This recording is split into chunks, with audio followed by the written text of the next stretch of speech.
નમસ્કાર, હું છું અંજલિ બારોટ. આપ જોઈ રહ્યા છો AB48 ન્યૂઝ ગુજરાત. નજર કરીએ આજના મુખ્ય સમાચારો પર. બારડોલી સુગર ફેક્ટરીના નવનિયુક્ત ડિરેક્ટરોએ આજરોજ શ્રી કમલમ, સુરત જિલ્લા ભાજપા મધ્યસ્થ કાર્યાલય બારડોલીની શુભેચ્છા મુલાકાત લીધી હતી. એશિયાની સૌથી મોટી સુગર ફેક્ટરી બારડોલી સુગર ફેક્ટરીના નવનિયુક્ત ડિરેક્ટરો એ આજરોજ શ્રી કમલમ, સુરત જિલ્લા ભાજપા મધ્યસ્થ કાર્યાલય બારડોલીની મુલાકાત લીધી હતી.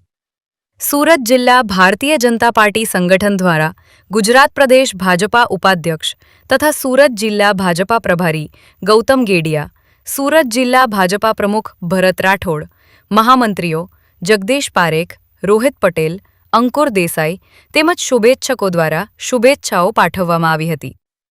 આ પ્રસંગે જિલ્લા પ્રમુખ ભરત રાઠોડે બારડોલી સુગર ફેક્ટરીમાં વિજેતા થયેલા તમામ ડિરેક્ટરોને શુભેચ્છા પાઠવતા જણાવ્યું હતું કે આ ખેડૂત સભાસદોની મંડળી છે અને સુગર મંડળીને પાર્ટી અને સરકારની જ્યાં જરૂર પડે ત્યાં ખેડૂતોના હિતમાં સંપૂર્ણપણે ખભે ખભે મિલાવી કાર્ય કરી સહયોગ આપવાની ખાતરી આપી હતી.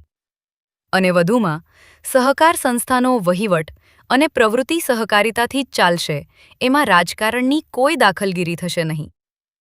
AB48 ન્યૂઝ ગુજરાત સાથે પ્રશાંત પટેલ, બારડોલી.